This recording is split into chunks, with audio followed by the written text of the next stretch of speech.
में चार हैं, मंगल शरण श्रेष्ठ, अरहत सिद्ध वसादु गण, धर्म जैन जग ज्येष्ठ। तीर्थंकर जिन देव की, जिन वाणी को ध्याय, सार्वधर्म संक्षेप से, कहूँ चित्त हुलसाए। ये अंतिम छंद है, 17 नंबर। ज्यों मदिरा पी और विकार,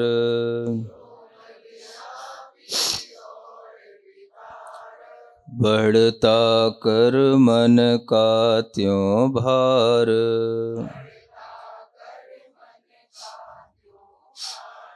यूं परिवर्तन हुए अनंत,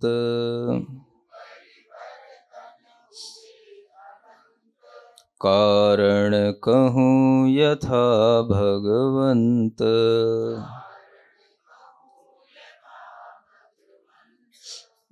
पढ़ो।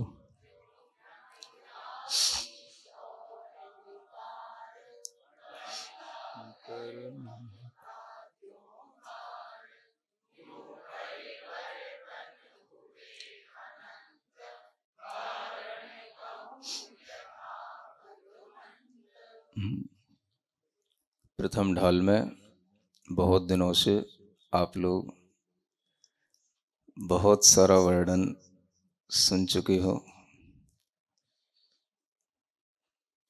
वर्णन सुनने के साथ साथ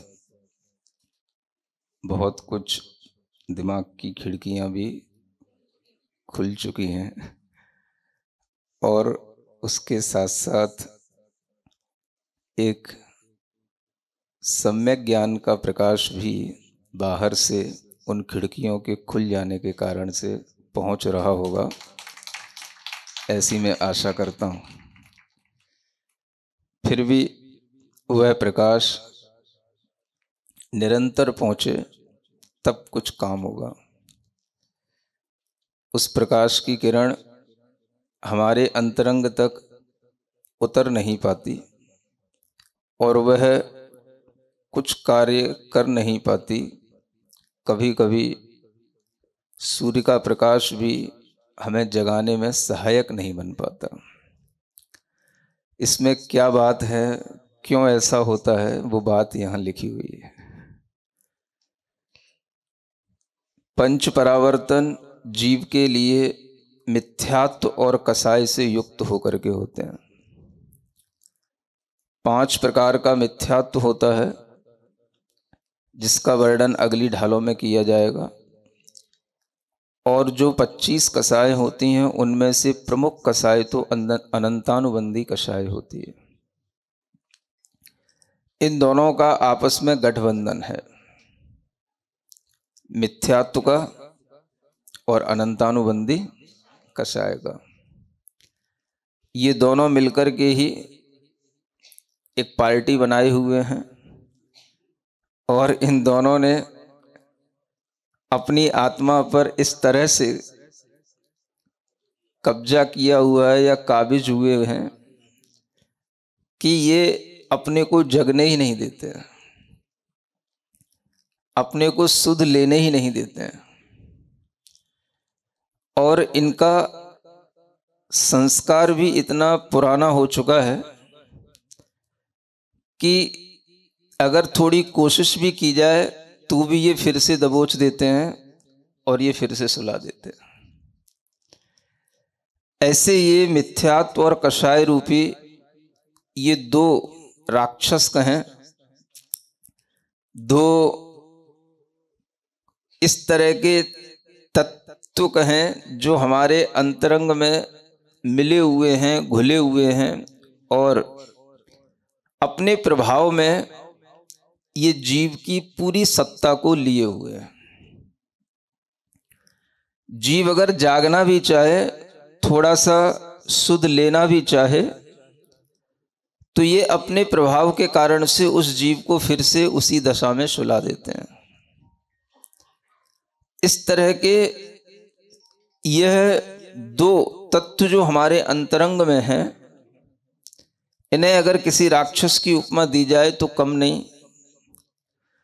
और इनके लिए जो अपनी आत्मा में रहने के कारण से जो इनकी अंदर जो शक्ति बढ़ गई है, वो जो है अपने लिए और ज़्यादा खतरनाक हो गई है। जब किसी को अपनी सत्ता सौंप दी जाती है तो वह व्यक्ति अगर 10-15 साल भी किसी घर में रह लेता है तो वह उसका मालिक बन जाता है, पावरफुल तो हो ही जाता है किसी भी स्थान में। इसीलिए किराएदारों को भी आजकल रखने से पहले, अब वो जमाना गया जब कह देते थे भाई जब तक तुझे रहना है रह ले, जब जाना है तब चला जाना। वो किराएदार भी घरदार बन जाता है और कभी कभी किराएदारी घर वाले को निकाल देता है, ऐसा भी होता देखा गया। तो अगर किराएदार भी ज़्यादा पावरफुल हो गया और उसी को ही सब सत्ता मिल गई तो वो घर वाले को ही घर से बेघर कर देता है। इसलिए किसी भी बाहर के व्यक्ति को अपने में प्रवेश कराना उतना ही खतरनाक है जितना किसी किराएदार को अपना घर सौंपना। अब आप सोचें कि आत्मा में ये दो बड़ी बड़ी शक्तियां, मिथ्यात्व और अनंतानुबंधी कषाय, इन शक्तियों ने इतना इस आत्मा पर अपनी सत्ता को जमा रखा है कि हम सुनने के बाद भी सो जाते हैं और कभी कभी तो सुनते सुनते भी सो जाते हैं। पंच परावर्तन का वर्णन सुनते सुनते भी आपको नींद आ सकती है, क्योंकि इस वर्णन में कोई रस नहीं है, मनोरंजन नहीं है। ये वर्णन अपने आप में इतना नीरस है, सैद्धांतिक होने के कारण से इसका कभी श्रवण किया नहीं गया है। और इसलिए जब कोई लंबा चौड़ा वर्णन अपने सामने पहली बार आता है तो हमें नींद भी आने लग जाती है, वो स्वाभाविक भी है। फिर भी सोच रहा था कि ये नींद जल्दी निकाल दी जाए, एक ही दिन में 5 परावर्तन या 2 दिन में 5 परावर्तन करके इन लोगों को ज़्यादा ना सुलाया जाए। लेकिन कुछ ऐसा चला कि खूब विस्तार के साथ में आपने 5 परावर्तनों का वर्णन सुना, जागृत होकर के सुना और अच्छे करंट लगा करके सुना, 440 वोल्ट का हाई वोल्टेज लेकर के सुना।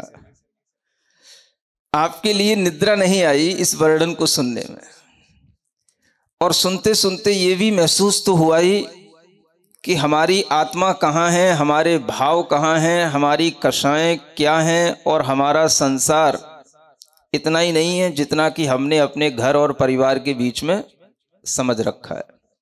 यह संसार अनंत है, द्रव्य की अपेक्षा से भी, क्षेत्र की अपेक्षा से भी, काल की अपेक्षा से भी, भव की अपेक्षा से भी और भावों की अपेक्षा से भी। ऐसे कोई भाव नहीं बचते जो इस जीव ने ना किए हों, ऐसी कोई कसाएं नहीं बचती उत्कृष्ट से उत्कृष्ट जो इस जीव ने ना की हों, ऐसी कोई कर्मों की स्थितियां नहीं बची जो इस जीव ने अपनी कसायों से बांधी ना हों, ऐसे कोई मन वचन काय की योग की प्रवृत्तियां नहीं बची जिसे इस जीवों ने अपने में न लाया हो, और उन योगों के माध्यम से जो प्रकृति और प्रदेश बंद होते हैं उनको ना बांधा हो। ये सब हम भाव परावर्तन में समझ चुके हैं, पढ़ चुके हैं। यह कषायों के अध्यवसाय स्थान, अनुभाग बंद के अध्यवसाय स्थान, योगों के अध्यवसाय स्थान, जिनसे ये स्थितियां कर्मों की बंधती हैं, और हर एक कर्म स्थिति के लिए जो भी कसाय से लेकर योग तक की परिणतियां होती हैं वह सब हर एक कर्म स्थिति के साथ जुड़ती हैं। और इन सब कर्म स्थितियों के भेद इसीलिए यह अनेक प्रकार के बन जाते हैं और इसी कारण से भाव भी अनेक प्रकार के हो जाते हैं। आप सोचें, कोई भी जीव एक समान कर्मों का बंध नहीं करता।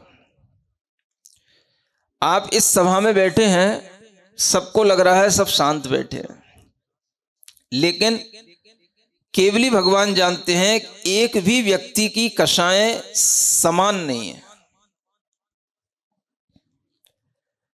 कसायों की विभिन्नता हर व्यक्ति में अपने अपने कर्म के उदय से अलग अलग है। किसी भी व्यक्ति की कषाय की जो इंटेंसिटी है वो किसी दूसरे व्यक्ति से एक समान रूप में कभी नहीं मिल सकती। इतनी कषायों के भेद हैं। हम सब समान रूप से सुन रहे हैं, समान रूप से बैठे हैं, समान रूप से सबके भाव सुनने में लगे हुए हैं, लेकिन फिर भी उन कसायों के परिणामों की विभिन्नता अलग अलग है और उस विभिन्नता के कारण से कर्म बंध भी सबका अलग अलग है। कसाय हो नहीं जाती, कसाय होती रहती है। क्या कहा? हाँ, कसाय जो हो जाती है वो तो और अलग चीज हो जाती है। जब कसाय नहीं भी हो जाती है तब भी कसाय होती ही रहती है, कसाय बनी ही रहती है। कसाय की धारा कभी भी सूखती नहीं है, कसाय की धारा कभी भी छूटती नहीं है। चाहे हम धर्म सभा में बैठे और चाहे हम कर्म सभा में बैठे, धर्म भी आपके लिए जब होता है तो उस समय पर भी आपकी परिणति कषायों की कुछ कम हो जाती है, हल्की हो जाती है, लेकिन कषाय से अभाव रूप परिणति तो कभी भी नहीं होती। तो कषाय का सद्भाव हमेशा बना हुआ है, पता नहीं पड़ता, चलता रहता है। ज्यों मदिरा पी और विकार, बढ़ता कर्मन का त्यों भार। किसी से पूछा जाए तुमने मदिरा पी है, क्या बोलेगा? नहीं पी। इन पंच परावर्तनों को करने का, बार बार करने का, बार बार उन्हीं परिवर्तनों को दोहराने का एक ही कारण है कि हमारे अंदर मदिरा से भी ज्यादा मादक, मदिरा से भी ज्यादा बेहोशी करने वाले, मदिरा से भी ज्यादा सुला देने वाले, मदिरा से भी ज्यादा अपना विवेक भुला देने वाले ऐसी कषाय और मिथ्यात्व का सद्भाव है, जिनके कारण से यह पंच परावर्तन अनादि से होते आए। मदिरा कहते ही आपको लगता है कि यह कोई पीने वाली वस्तु है, और वह पीने वाली होती भी है तो वह बाहरी वस्तु है, वह पी लो तो फिर भी उसका नशा उतर जाता है। पीने के लिए नहीं कह रहा हूं, बता रहा हूं उसकी फिर भी कोई ड्यूरेशन है। भाई पड़ा भी रहेगा तो 24 घंटे में अपने आप आंख खुल जाएगी। अगर पी भी ली है तो भी वह कभी ना कभी थोड़ा बहुत जागृत हो सकता है, लेकिन पीने के बाद में जैसे ही उठने की बारी आए फिर पिला दी जाए, जैसे ही थोड़ा सा नशा कम हो फिर उसको पिला दी जाए, और वह कभी उठ ही ना पाए, ऐसा भी संभव है। और ऐसा करते करते करते करते क्या होगा, उसके बार बार उस मदिरा को पीने से उसके अंदर इतना विकार उत्पन्न हो जाएगा कि वह कभी भी यह सुध ही नहीं ला पाएगा कि मैं कहाँ हूं, क्या मेरा कार्य है, क्या मेरा इस संसार में किसी से प्रयोजन है, यह भी उसके दिमाग में कभी नहीं आ सकता। अगर उसको बार बार इसी तरीके से पिलाते रहो। जैसे मदिरा को बार बार पीने से विकार बढ़ जाता है और फिर वह विकृत इंसान कुछ भी काम करने लायक नहीं रहता है, उसी तरीके से आचार्य कहते हैं हमारे इन कर्मों का भार उन्हीं मिथ्यात्व, उन्हीं कषायों के कारण से, उन्हीं मिथ्यात्व और कषायों के रस पी पी करके उन कर्मों में भी इस तरह का रस आ गया है कि अब कोई भी भाव ऐसा उत्पन्न नहीं होता जिसके कारण से हम अपनी सामर्थ्य प्रकट कर पाए और हम उठ पाए, इन रसों से आसक्ति को हटा पाए। ये रस हैं मिथ्यात्व और कषाय। जैसे मदिरा भी एक रस है, उसको पिया जाता है, ऐसे ही मिथ्यात्व और कषाय यह आत्मा इन रसों को पीती है, बार बार पीती है, और आज से नहीं अनंत काल से, अनादि तक काल से वो पीती चली आ रही है। अब अनादि काल से पी हुई कोई भी मदिरा का स्वाद, कोई भी तरह का रस अगर अपने अंदर पड़ा होगा तो समझो क्या उसकी पोटेंसी हो गई होगी, क्या उसका स्वभाव हो गया होगा, कैसे वह हम अपने स्वभाव को बदल पाएंगे और उससे अपने स्वभाव को बचा पाएंगे। यह इस उदाहरण देकर के इसलिए बताया जा रहा है कि आपको इसी तरह से समझना है जैसे कोई व्यक्ति मदिरा पीने के बाद में बेहोश रहता है, ऐसे ही इस मिथ्यात्व के कारण से, अनंतानुबंधी कषाय के कारण से व्यक्ति बेहोशी में है, होश है नहीं है। लगता है कि हम होश में जी रहे हैं। कोई कहता है सर, तो हम सुन लेते हैं, हाँ हमें पता है कि हम कितना कमा रहे हैं, हम कितना खर्च कर रहे हैं, हमें पता है कि हमें कौन सी जॉब करनी है, हमें पता है कि कौन सा फ्लैट कहाँ लेना है, हम होश में हैं। ये भी होश नहीं है, ये भी क्या है, मदहोशी है ये भी, क्योंकि ये भी बेहोशी में किए जाने वाले उसी तरह के कार्य हैं जैसे बेहोशी में पड़ा हुआ व्यक्ति भी कुछ ना कुछ करता रहता है, कुछ ना कुछ वह बोलता रहता है। उसका जो मद है मदिरा का, वह उससे कुछ ना कुछ करवाता रहता है। अगर वो हल्का सा जाग जाता है, हल्का सा पिए रहता है, हल्का सी सुध आती है उसको, तो वह जैसे चलता भी है, लड़खड़ाता भी है, बोलता भी है, बकता भी है, सोता भी है, जागता भी है, देखता भी है, नहीं भी देखता है। ये सब होता है किसको, जो मदहोशी में रहता है उसको। सुन रहे हो कि नहीं? ये मत पूछना महाराज आपको सब पता क्यों है। संसार का स्वरूप केवल देख देख करके भी समझा जा सकता है, और हर प्रकार का रस क्या व्यक्ति पी रहा है, क्या उसके अंदर मद आ रहा है, क्या उससे उसके लिए प्रतिफल मिल रहा है, ये उसको देख करके भी समझा जा सकता है। इसलिए आचार्य कहते हैं कि यह भाव जो हमारे अंदर आते हैं कषाय के, विपरीत श्रद्धान के, हमारी मिथ्या यह परिणति हमको कभी भी होश में आने ही नहीं देती, और यही भाव हमें बार बार अपनी पुष्टि कराते रहते हैं कि अगर हम मिथ्यात्व के साथ हैं तो हम बने ही रहें, कषाय के साथ हैं तो हम बने ही रहें।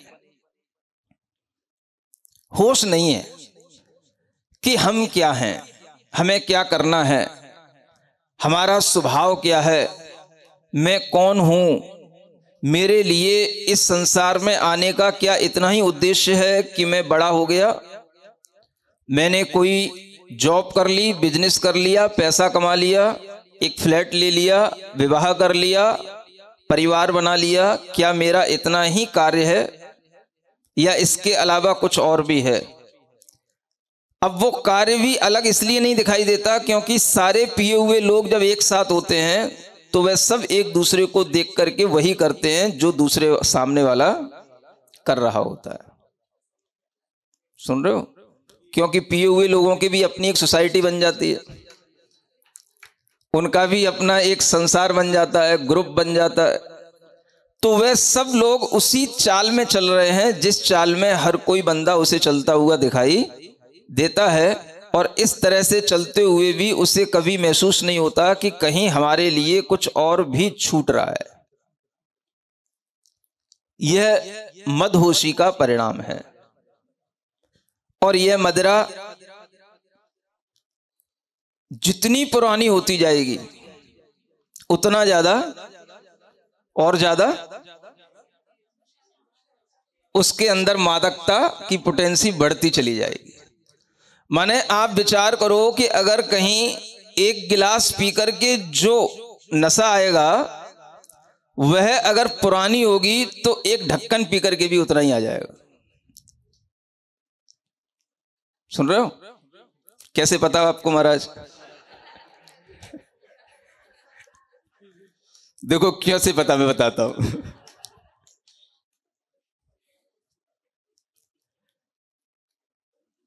जब भगवान नेमिनाथ के समौ शरण में श्री कृष्ण ने पूछा कि ये द्वारिका का अंत कैसे होगा, कब होगा, सुनते हो? तो भगवान ने क्या उत्तर दिया कि यह इन द्वीपायन के निमित्त से होगा, और तुम सब यादवों के द्वारा इन द्वीपायन पर जब उपसर किया जाएगा और तुम सब शराब पिए हुए होगे, तभी जो है इनके ऊपर इस तरह से तुम पत्थर आदि बरसाओगे, तब इनको क्रोध आएगा, तब इनके द्वारा ही उस क्रोध से द्वारिका का विनाश होगा। अब उस समय पर श्री कृष्ण ने डर करके क्या किया, द्वीपायन को भी, खुद भी वो द्वीपायन बाहर निकल गए उस द्वारिका से, और उन्होंने कहा कि शराब के निमित्त से द्वारिका जलेगी। तो उन्होंने कहा जितनी भी यहां पर कहीं शराब है उस सबको बाहर फेंक दो, दूर वन में जाकर के डाल दो। न केवल शराब, शराब जिस चीजों से बनती है, ऐसी कोई भी चीजें, चाहे वो महुआ हो, चाहे कण्व हो, चाहे जौ हो, कोई भी चीजें, चाहे वो अंगूर हो, उनका भी यहां पर कोई अब सेवन नहीं करेगा। उन सब चीजों को यहां से बाहर निकाल दो। और सब निकाल दिया गया। सुन रहे हो? जितनी शराब थी वो बाहर एक वन में, कदम्ब वन में जाकर के उसको फेंक दिया गया। और वहां पर उस वन में जो शिलाएं थी, शिलाओं में गड्ढे होते हैं, जैसे पानी भर जाता है, छिद्र रहते हैं, स्थान होते हैं, उनमें वो है शराब वहां जाकर के जो फेंक दी वो वहां पड़ी रही। सुन रहे हो? कैसे पता महाराज आपको? अब 12 साल के बाद में जब वह फिर से कभी वह घूमते घामते यादव कुमार जब वो आए, थके हुए थे, प्यासे थे, उसी जंगल में पहुंच गए। इतने थके, इतने प्यासे कि कहीं कोई पानी नहीं मिल रहा, कहीं कोई तालाब नहीं, कहीं कुछ नहीं। और जब वह उस जंगल में पहुंचे और उन पत्थरों पर, उन शिलाओं में, गुफाओं में पहुंचे, तो उन्होंने वहां पर उस पानी को देखा। कौन सा? जो फेंका गया था। समझो 12 साल में इतनी वह मदिरा सूखी नहीं। क्या समझे? पानी तो सूख भी जाता है, मदिरा सूखती नहीं। अगर वो कभी सूख भी जाए तो वह जैसे ही पानी बरसेगा तो वह पुनः फिर से वैसे ही हरिया जाएगी। जैसे कि कहीं आप काई देखते हो, काई अगर कहीं सूखी पड़ी हुई हो, पानी डल जाए पत्थर पर तो पुनः हरी हरी हो जाती। 12 वर्ष में वह मदिरा इसी तरीके से पड़ी रही उन गड्ढों में, और वह पानी के माध्यम से सड़ती भी रही। और उन 12 वर्षों के अंदर वो मदिरा के अंदर इतनी ज्यादा मादकता आ गई, इतनी उसकी पोटेंसी बढ़ गई। उन यादवों ने जब वापस आकर के जल के निमित्त से उसको पिया कि भाई अब प्यास के लिए कुछ बुझाने को कुछ मिल नहीं रहा है, तो जो यहां पर इन पत्थरों में इसी को पिया जाए। और उन्होंने पी लिया। सुनते हो? और पीने के बाद में बस फिर क्या था, कहाँ कपड़े हैं, कहाँ आभूषण हैं, कहाँ धनुष बाण हैं, कहाँ हाथ हैं, कहाँ पैर हैं, कौन किसको मार रहा है, कुछ भी कोई होश नहीं। इतनी मदहोशी, इतनी उस मदिरा की मादकता। और उसी बीच में ये घटना घट गई कि उसी जंगल में वह द्वीपायन आकर के वहां विराजमान थे। सुनते हो? अब वो प्रसंग तो अलग है, अपने को तो अभी मदिरा से मतलब है। यानी 12 वर्ष में भी उस मदिरा की मादकता नहीं गई, और वह 12 वर्ष में मदिरा सूखी नहीं, और 12 वर्ष के अंदर वह मदिरा और ज्यादा मादक हो गई, और इतनी मादक हो गई कि एक एक घूंटी सबने पिया, और फिर भी इतना ज्यादा उसका इफेक्ट आ गया कि सब अपनी सुध-बुध भूल गए, सब अपना विवेक भूल गए, कौन क्या है सब भूल गए, और बुद्धि इतनी भ्रष्ट हुई कि सामने जो दिखा उसी को स्मरण भी आया कि हाँ यही वो दीपायन है। देखो, बुद्धि कहीं चली नहीं गई, पहचान भी है, लेकिन वह पहचान होने के साथ साथ अरे इसी के निमित्त से यह द्वारिका जलेगी, इसलिए इसको मारो, तो उनको मारने भी लग गए।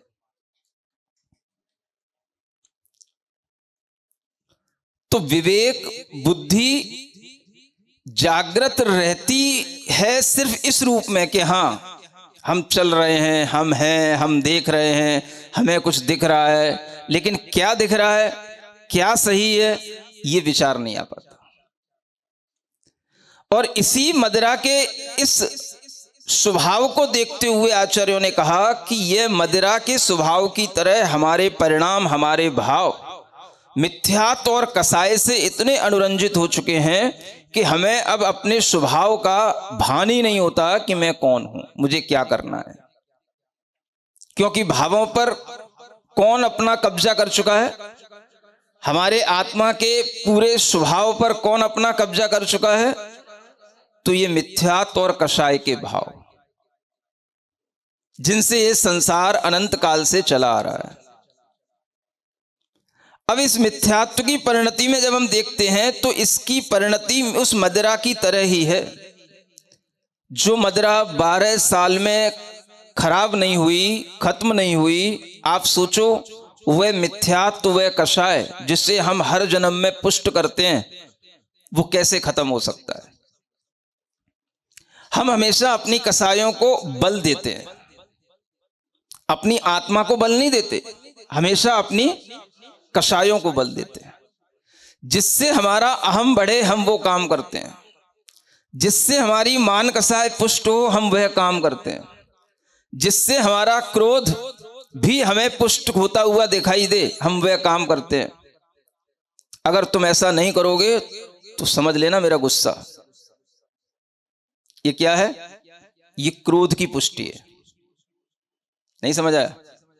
अगर तुमने मेरी बात नहीं मानी तो फिर समझ लेना मेरा गुस्सा कुछ भी कर सकता है। ये क्या है, यह क्रोध की पुष्टि है। तो इस तरह से वह क्रोध, वह मान, सभी कसाएं उस मिथ्यात्व के साथ में जब पुष्ट होती हैं तो वह और ज्यादा उस मिथ्यात्व को बल देती जाती है। अगर हम देखें तो बल मिथ्यात्व में नहीं है, बल किसमें है, बल कसायों में।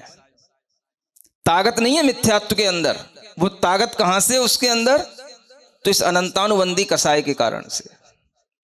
ये कसाय उसको बांधती है, यही उसको चिपकाती है, यही उसको बल देती है। और इसको पता है जब तक ये मिथ्यात्व मेरे साथ है तभी तक मेरा अनंतानुबंधी जो कसाय है वो जानती है, तभी तक मेरा सद्भाव भी इस आत्मा में। क्योंकि जब तक ये विपरीत काम करेगा, विपरीत परिणति इसकी चलेगी, तभी तक ये मेरी व्यवस्था बनी रहेगी, मेरा काम चलता रहेगा।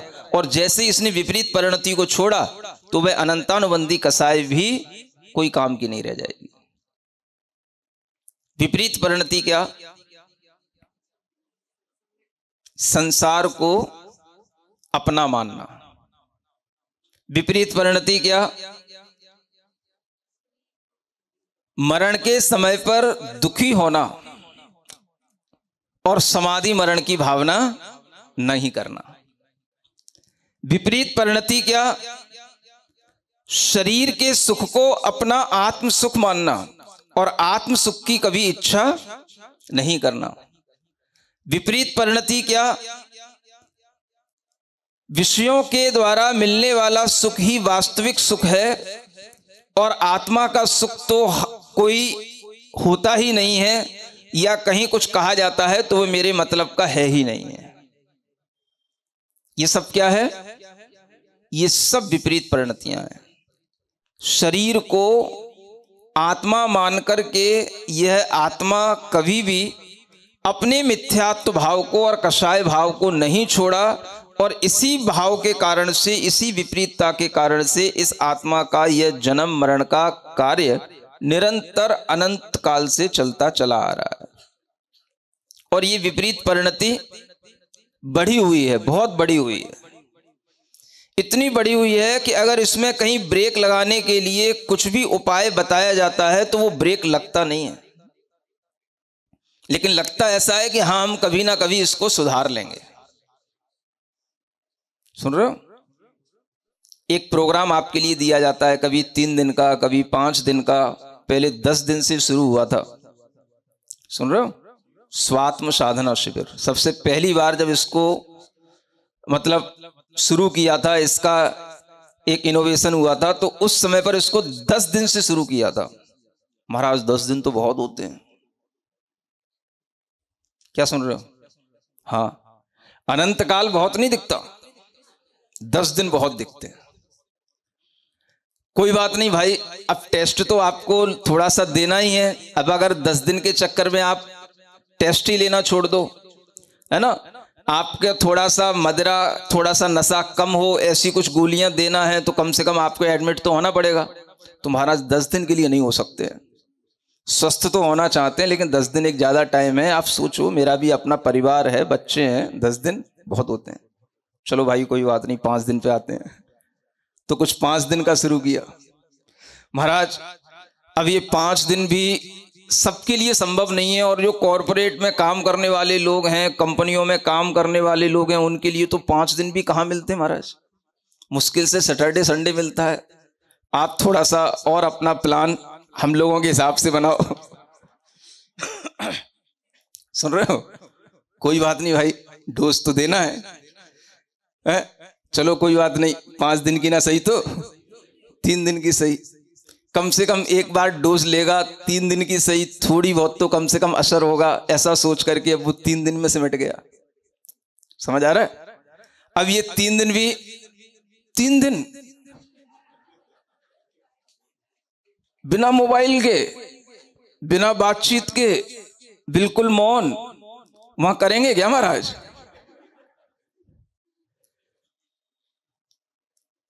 इधर चाहता है कि मुझे मोक्ष सुख की प्राप्ति हो, रोजाना अर्घ चढ़ाता है, मोक्ष फल प्राप्त है अर्घम निरुपामति स्वा, मोक्ष फल प्राप्त है अर्घम निरुपामति स्वा। जब तुझे 3 दिन यहां नहीं पता है कि यहां मैं क्या करूंगा, तो मोक्ष में जाके क्या करेगा? किसके लिए अर्घ चढ़ा रहा है? तो आदमी के अंदर इतना, अपने अंदर मिथ्या भाव इतना बैठ गया है कि अगर मैं कुछ नहीं करूंगा तो कैसे रहूंगा। ये भी एक बड़ा मिथ्या भाव है। मैं कुछ नहीं करूंगा तो कैसे रहूंगा, वहां करना कुछ नहीं। महाराज कुछ थोड़ा सा अपना ऑफिस का वर्क लेकर के आ जाएं, बच्चे हैं, मैं कुछ अपनी कॉपी वगैरह किताबें लेकर के आ जाऊंगा, अपनी स्टडी करता रहूंगा, नहीं कुछ नहीं। फिर क्या? कुछ नहीं करना है। तो फिर क्या करना है? जो वहां कराया जाएगा बस उतना ही करना है।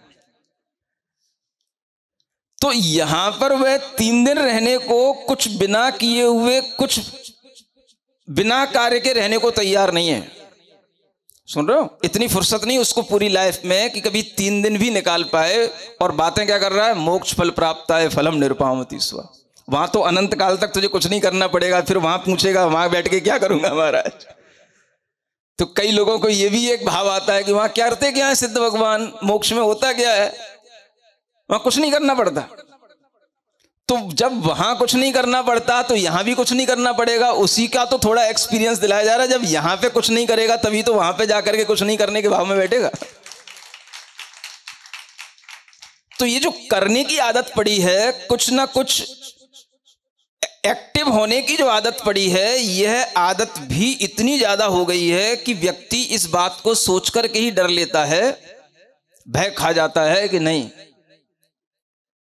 वैसे दूर से देखेगा तो अच्छा लगेगा, हाँ महाराज कभी आप कराओ तो मैं भी आऊंगा, हाँ, और फिर जैसे ही टाइम आता है तो उससे जब अपने ऊपर दिखता है कि अब ये टाइम आ गया तो मैं 3 दिन कैसे निकालूं, तो उस एकदम से उसको बड़ा डिफिकल्ट समझ में आता है। 3 दिन, यही 3 दिन के टाइम, तो उसे फिर आगे पीछे देखने में आता है, अरे घर में बच्चे के लिए ये प्रॉब्लम है, पत्नी को ये प्रॉब्लम है, माँ को ये है वो है, तो इन 3 दिनों में नहीं, फिर कभी अगली बार देखेंगे।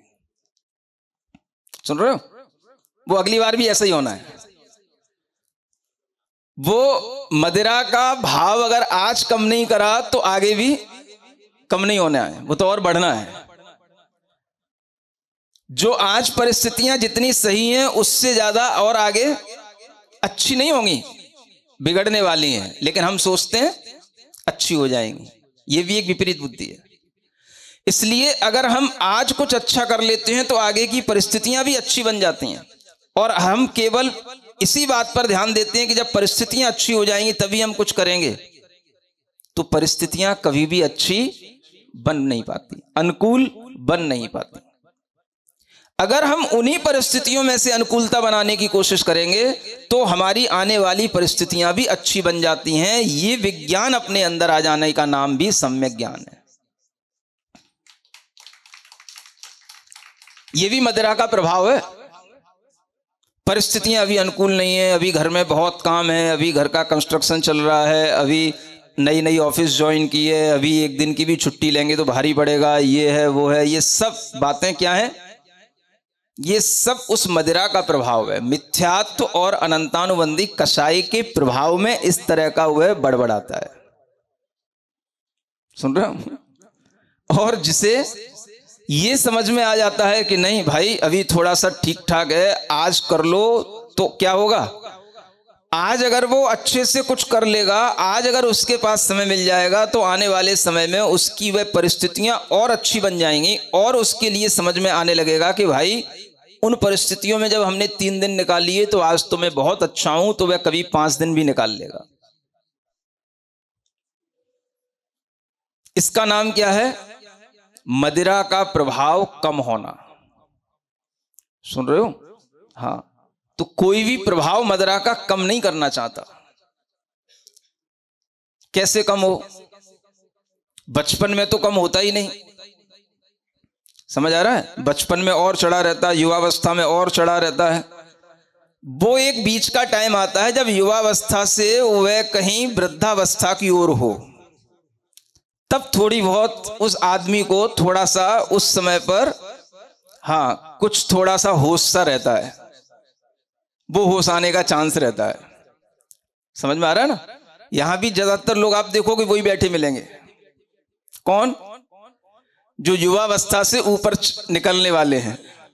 समझ आ रहा है? ये बात अलग है कि आजकल आदमी 60 साल में भी आई एम ऑल्सो यंग, है ना, हमेशा जो है यंगरनेस की फीलिंग में रहता है, लेकिन वह जो कर चुका है अब उसे आगे का पड़ाव कुछ और दिख रहा है। वह उसी बीच का व्यक्ति थोड़े से होश में आता है, भाई चलो सुन लो, कुछ तो कहा जा रहा होगा, बहुत सारे लोग सुन रहे हैं, बहुत सारे लोग आते हैं, चलो अपन भी एक बार बैठ करके देख तो लेते हैं, अपना क्या बिगड़ेगा, चलो आज सैटरडे ही सही, संडे ही सही, एक दिन टाइम निकाल लेते हैं। समझ आ रहा है? अब वो एक दिन टाइम निकालना भी, 1 घंटे का टाइम निकालना भी उसके लिए मुश्किल पड़ता है। सिरिजिणवाणी जग कल्याणी जग जन मदतम मोहरी जनमण हारी गढ़हर हारी जम जरा भव रोग हरि तिथियराणम दिव्य झुणिम जो पढ़ई सुणई मय्ये धारई राणम सौख मणंतम धरिय सासद मोक्ष पदम पावई सासद मोक्ष पदम पावई।